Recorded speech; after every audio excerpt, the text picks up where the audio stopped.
This is the Chuck Smith Show on Cape Atlantic Live, giving you the latest news on all things Mainland Regional Football. Now here's your host, Nick Kosko, and Mustangs head coach, Chuck Smith. What's going on, everybody? Welcome to the Chuck Smith Show right here on Cape Atlantic Live. I'm your host, Nick Kosko, and of course with me, as always, is Mainland head coach Chuck Smith. Coach, appreciate you joining me as always as we look ahead to week 4 now. You guys are 4-0 and being right at the halfway point of the regular season. A couple upgrades for you now. I see you got the microphone, so we are now officially a official show right now. Yeah. You know, you had a snowball microphone. I had to go out and get a snowball microphone just to make sure I keep up with your standards.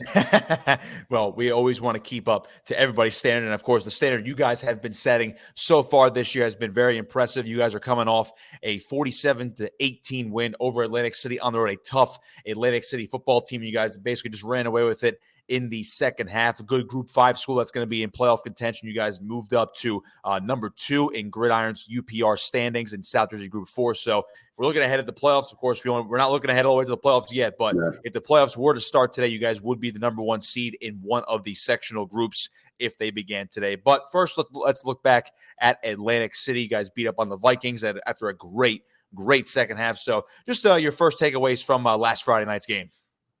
Yeah, you know, it was a great team effort. It was a great complete game, actually, in all 3 facets of the game. We knew we had to come in there and play well in all 3 facets with special teams, offense, and defense.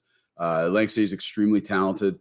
A lot of athletes on the football field. The quarterback, tremendous. You know, they have some guys on defense that can cause you some havoc. And you know, it was a tight game for a half there. It really was. You know, they scored later in that second quarter to pull within 1 score, and we had our hands full at halftime. And coaching staffs made great adjustments on both sides of the football, and we came out in the second half, and the kids really put it to it. So what was the reaction to you guys in the locker room? What was your message to the team that, you know, it looked like you guys were pretty much going to run away with this game early on. Then Atlantic City cuts it close. You know, they have the fumble recovery for a touchdown, and all of a sudden it's 21-12 going into the halftime locker room. And it's like, all right, well, Atlantic City's at home. We have a game here going into the third quarter. Yeah, we knew going into the game, like our defense, as I said, previous shows, has played tremendous all year. And we knew that this would be a real test for our defense. And they did a great job the other night, the whole game. Offensively, you know, we had our spots. You know, opening drive, we went down the field, then we gave it up on downs. I think second drive, we scored a touchdown, you know, after the Cohen Cook touchdown. And then, you know, after we had that late fumble deep in our own end for a scoop and score for them, really cut it within 1. And we were kind of just like running into a brick wall in a way offensively. And, you know, we voiced our concern at halftime and, you know, let the kids know what we need to do and how the offense had to adjust because our defense was playing very well. And I know our defensive guys were a little frustrated the way the offense was in that first half. And the kids followed with the adjustments we made, and we came out as a different offense in that second half. Yeah, no doubt. And obviously we'll get into Stephen Ordilly's performance in a second. Scored 5 touchdowns, had 267 yards on the ground. Of course, the interception on defense as well. But the play that started out this game where you guys traded punts, but then all of a sudden we're looking at in the first quarter, Cohen Cook gets the pick 6. And actually, let's take a look at that play right now. This was the first score of the game, courtesy of Cohen Cook on defense. Yeah, you know, our defensive staff did a great job of scouting Atlantic City. And they had some tendencies out of that formation. And that was something we were looking for because we were trying to keep the ball out of number 2's hands, Ice Cup. And Cohen just made a great read on that play. As you saw, he glanced over prior to the ball being snapped. And once the ball was snapped, he saw what the play was and jumped it and made a great play. I mean, he's a tremendous athlete, Cohen Cook. And that really got us going. So it's always nice when the defense scores one for you. You know, I know they take a lot of pride in that getting points because they don't score a lot of points on defense, but something the whole team really got fired up about. So after that pick 6, and obviously you mentioned how you guys were able to contain Sanai Degraph, and right, of course, he's getting a lot of Division I looks. You know, Penn State's already offered him. He's one of the best big player wide receivers in South Jersey, one of the best ones in the state, if you really break it all down. But other than the 1 touchdown from him, you guys pretty much contained him all night. Was that just scheme issues and just getting pressure on the quarterback? I mean, I find it almost hard to believe that even he really couldn't get free other than that one play, even against a stout defense like you guys. Yeah, well, their quarterback lines is really good quarterback, very good high school quarterback. And when he has time to throw, he finds the guys. A couple of times they hit their receivers. He had plenty of time to throw the football. So it was a combination of the coverage schemes that we had and the pass rush. I think we wound up with 5 sacks in the game. And that was key for us. We knew we couldn't allow Lions to stand back there and throw the ball and find those guys because they would out-athlete us back there. They would, So we knew we had to do a combination of different coverage schemes, keep mixing it up to keep a little confusion going out there and get our pass rush with our front, with our defensive line, our linebackers. And they did the job last week. They really did. No doubt. So a guy who did it on both ends of the spectrum right here is Stephen Ordilly, your running back, your star running back. I mean, again, you have star running backs all over the place as we talk about every week, but this guy just all of a sudden the second half exploded. And I'm talking about 267 yards and 5 touchdowns on the ground in this game, in this win over Atlantic City. And of course, he had the interception on defense. Let's take a look at his last touchdown of the ball game, which put you guys up, obviously, 47-12. But I mean, it seemed like he just outran everybody all night long. And every time he ran up the middle, coach, I feel like he was never going to even be touched. Yeah, it's a tribute to our offensive line and our skill position players, because even on that play right there, the toss play, everybody's engaged in a block. We're running to block somebody. We're getting in the way of somebody. That's the reason these things spring, for big plays. It's not just the athletic ability alone of the individual. Like right there, you have Jamie Tyson getting in the way of somebody. Colt Russo traveling down there. Our right guard is right behind him, who pulled on the play. So it was a team effort on that play. And prior to that play, the coaches were saying to me, because we were up at that point, and they were saying Steven had 198 yards rushing at that right before I called that play. And I was like, oh, whatever. I don't think anything about records, or any of that stuff. To tell you the truth, I didn't even know what the school record was. And then he busted that one. And right after that, we called the play, and bang, he breaks that one. And but it was a great, not only just Steven finding the seams and his burst of speed on that play, but it shows you all the guys running down the field to get in the way of somebody or making their blocks, their assignments. And it's just one of those textbook plays. The way you draw it up is the way it went. And that doesn't happen all the time, believe me. Absolutely. I mean, I was actually saying a couple times on the broadcast that he came in with, 200 plus yards and a couple touchdowns. And all of a sudden he just basically doubled up his entire stat line in just one game. And again, there's half a season to go in this regular season. I mean, I would imagine that's got to be a testament to his hard work. I mean, were you waiting for one of your backs, whether it be him, Cohen Cook, obviously Liam Kennedy's back there as well, Rocco DiBiaso. Were you just waiting for one of these guys to just burst out and have an amazing game like that? We're blessed that we have a deep backfield like that, where we have 3, 4, 5 guys who can carry the load. It's just a matter of what is given to us and how the game unfolds, the game plan unfolds in there. We go in with certain things we think we might be able to do and be successful with, obviously. And it just worked out in Steven's behalf that game. And it was really, our backfield is all tied together. So if Steve's getting the carries and getting the yards, it's truly because of Rocco and Cohen and Liam and Jake Blum. It's because of those guys also, because their assignments and the blocking on that. I mean, when you watch a lot of the plays that Steve had for big runs, Rocco and Liam and Cohen just do a great job of blocking on those plays to spring those. And, and we take a lot of pride in our block. We do a lot of blocking in our practice plan with our running backs. I'm in charge of the running backs, and we do a lot of blocking. And, we all share the wealth. Nobody's disgruntled that someone else is getting more carries than the other person or a few more touchdowns than the other person. It's about the team. And that's a great thing about this group of kids. Yeah, no doubt.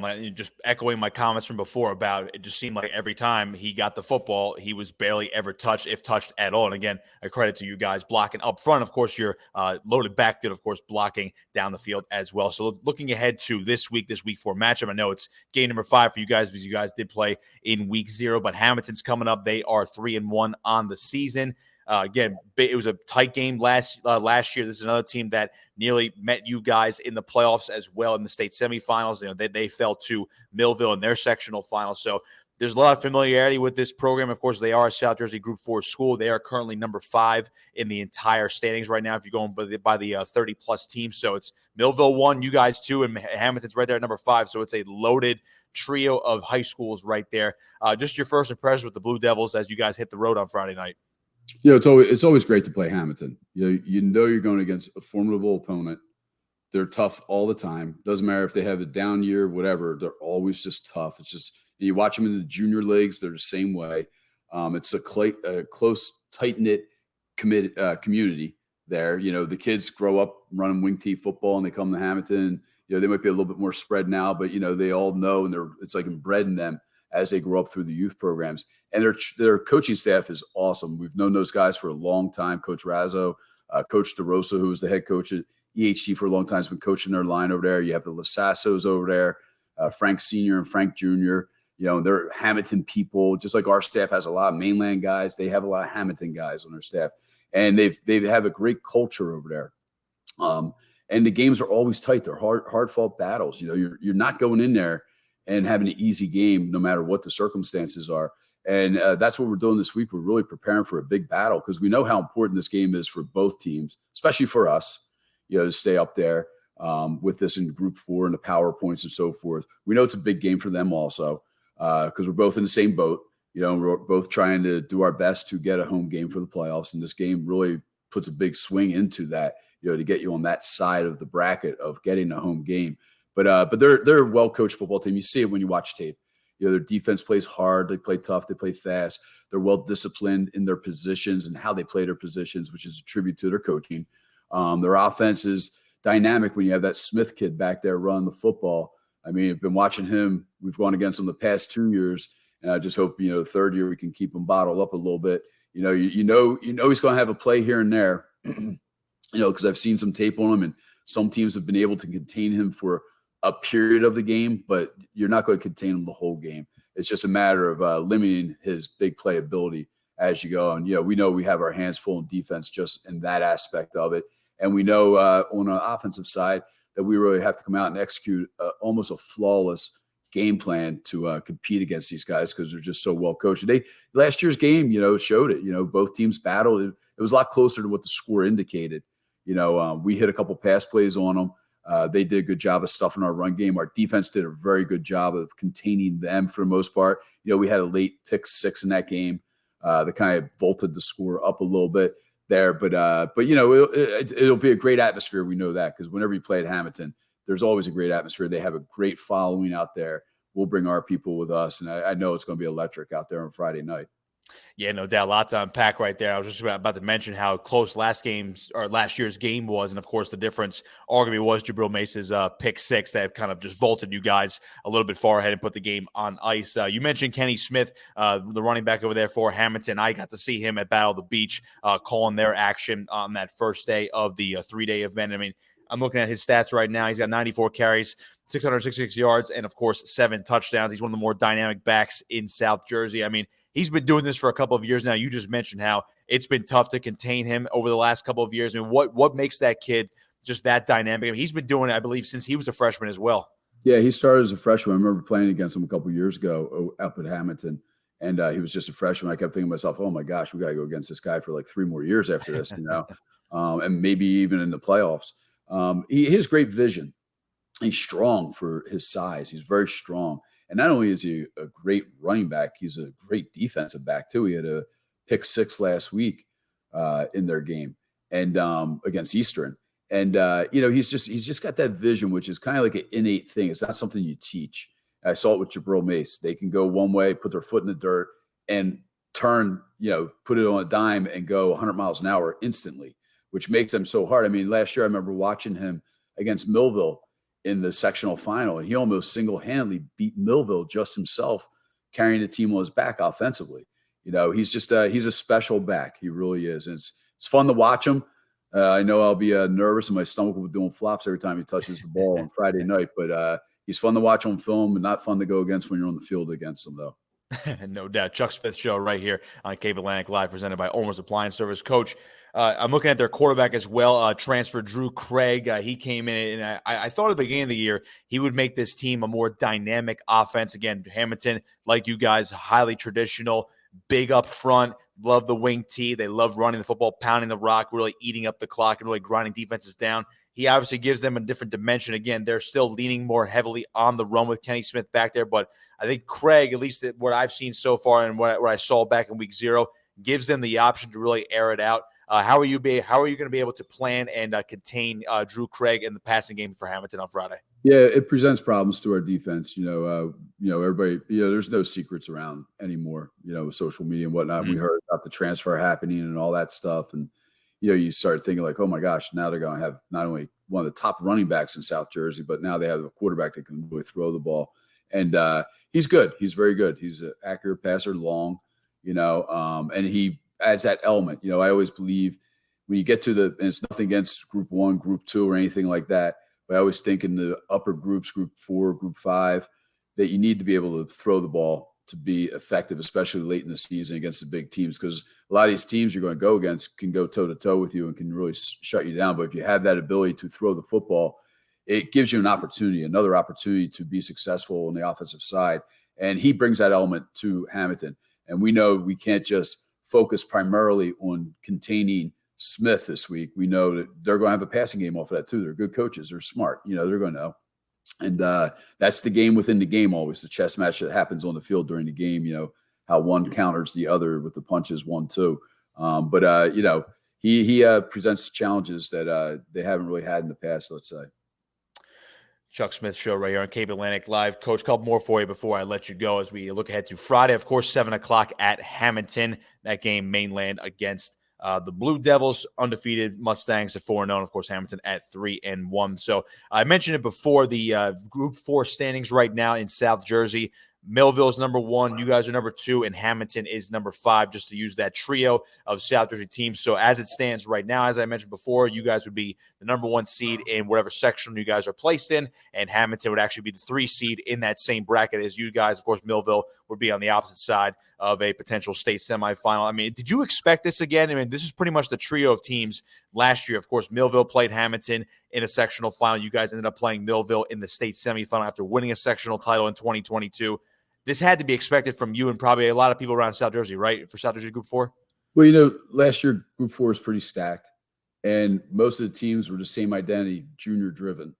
So you knew coming into the season that the teams that were successful last year probably had a good shot at repeating the success this year, and so far it seems to have panned out. And, of course, you add in Shawnee into the mix all of a sudden, who is always a traditional power in Group 4, and last year they were a little – down, and that's nothing against Shawnee, but they're right in the mix of it all this year too.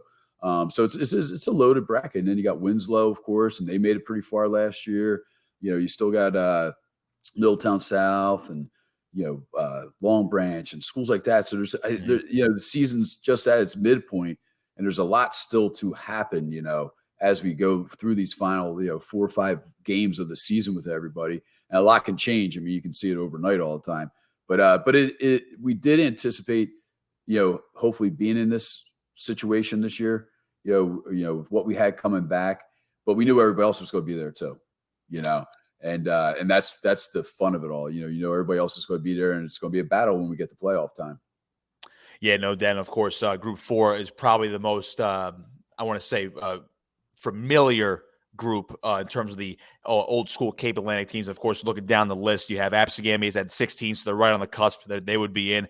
Your rival Ocean City right at 17 as well. So there could be a lot of old school Cape Atlantic teams in this top 16 that get split up into the 2 brackets when it comes to playoff time. So I mean, it's loaded with South Jersey teams just from these 2 counties. And of course, you mentioned Shawnee is right up there in the top 4 as well at number 4, and of course, Winslow is number 3. So one more for you, Coach, before I let you go. Just the biggest keys for you guys. I mean, I know you gave me carte blanche basically about what you guys do against Hammonton, but the biggest keys for you guys to be 5-0 after this week and going into the trail end of the regular season and getting another big win over Hammonton.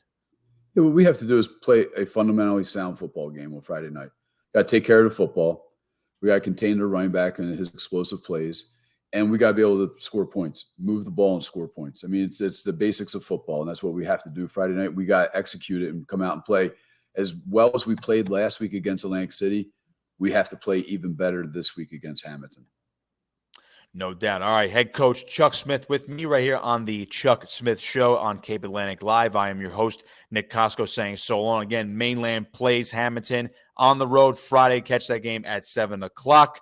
Coach, good luck on Friday. We'll see you, of course, next week as well. And, I mean, this is going to be a good one. I think everyone's looking forward to this game on Friday night. Sounds good, Nick. I appreciate it. Thank you very much.